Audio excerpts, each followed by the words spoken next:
Okay, now I really want to cover Cliffside. I'll save it for later. Later. Well, now's later. So, you gonna learn your lesson, or... Can I at least learn it in a standoff? Make it fast. Cordy, I made everything up. What? Nothing! Standoff time!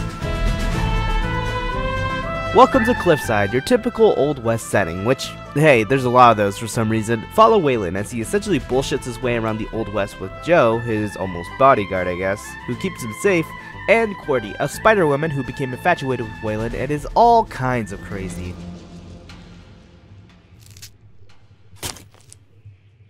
What just happened? There's a lot to chew on in this video. I mean, for starters, I like the aesthetic. So instead of just an Old West setting, the twist is that there are spooky monsters roaming around in the place. And as well as outlaws, I guess. What happened to the sheriff before death? I don't know. Shot. Bandits, probably. Don't take the plot super seriously. I mean, the interpretation of death, spoiler alert, is literally allowed to be sheriff. It does, however, add a jarring twist to it all that gives a nice tinge of comedy at each turn. I found myself bawling over the weird moments that pop in every now and then, like that guy that just walks around for some reason and acts as casual as could be. Like why? Don't mind me, just crossing the street. Whoop, there I go. There's a good amount of moments where it just caught me off guard with its comedy, and actually gave me a pretty big chuckle. Like when Waylon showcases 110% humility, that 180 flip is what I live for sometimes. I mean, to be fair, they do it a bit too much, but yeah, they just straight up do, actually. Comedy falls apart in other aspects, more specifically with the characters. Waylon, for instance, is the main catalyst of the jokes, and, well, he's the cocky, annoying one, and he comes off as irritating more times than funny. Because he can only say he's too cocky for his own good so many times before we say, we get it! But yeah, because Waylon is the main source of the comedy, the highlights of it are when it doesn't purely pertain to him. Or rather his personality. I like it when he's surprised at death not being dead, or him saying he was insecure so that's why he was brave. I like those parts. But yeah, mostly he's irritating. Since we're talking about characters, Joe is alright. The stoic, blank-faced killer of the group, Joe tries to keep Waylon in check while also sometimes supporting his antics. I'm not too fond of these kinds of characters, mostly because we get a lot of these, but if you could twist them into something cool, like really cool, then I'm all for it. But yeah, they kind of do the same things they do with other characters with Joe, so yeah, not the biggest fan. I do like Cordy though. Cordy is the obsessive love interest that the main lead is too oblivious to acknowledge. But yeah, her design is also super cool, and her personality's fun. And her voice actress has really good tone. I think half of what makes the characters likable, honestly, is their performances. At least in this situation. Waylon is very immature.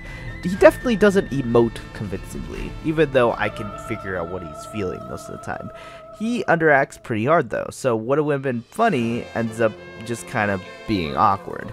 Jo is done alright. Her personality definitely covers any underacting she does, but even then she falters at some points. Now, Cordy, on the other hand, is definitely a great voice actress. I felt like she was the most natural and charismatic of the three.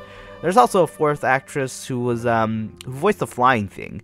I think the joke was that the irony of a small voice coming from big ugly monster, but I still think it fell short. And speaking of being useless, come near my nest to scavenge for food again, and I'll rip your tiny head off. But, I mean, come on, that bird is freaking awesome, as well as most of the visuals. The settings are so damn detailed and clean. Also, yeah, the western setting allows for those beautiful open views of sunsets. They added a lot of special effects as well. Fog effects, the dark aura with those black creatures that look like little heartless guys, and they also kind of look like the things from Let's Split Up.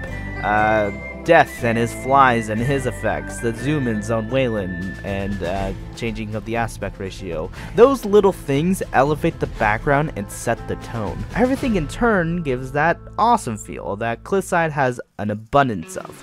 The character designs are nothing crazy, apart from the creature designs, but at least they fit the bill. The monsters, however, including Cordy, are awesome. I love many of Cordy's weird yet creative character designs, like her hidden claw in her mouth or her 4 eyes in one, and her general design is 100% one of those designs that can be in shadows and you know exactly who that is. It's even Liam's channel profile picture, so yeah. Liam's Grim Reaper interpretation, like many I've covered before, is awesome.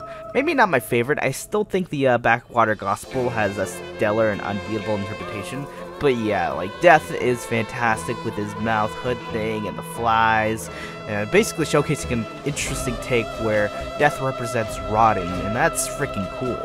How everybody does Death in a unique way, I have no idea. Damn, is it awesome. But yeah, even the animation can't avoid my unforgiving and irritating critic brain.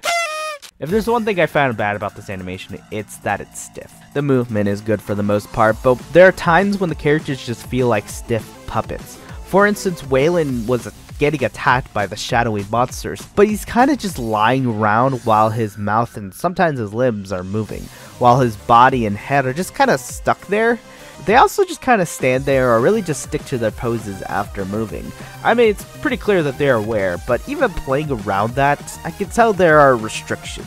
The effects really do help cover it up though. Yeah, I can't even lie about that, but the monsters actually hide the flaws of movement much better than the human characters. Which really just brings me to like my final point in it all really. On the one hand, I see its many flaws, but on the other, there is so much that makes it awesome. Liam now is actually directing Murder Drones on a show called Glitch. I don't know if you heard about it, but I'm happy he finally gets to work on a show that is actually pretty well received.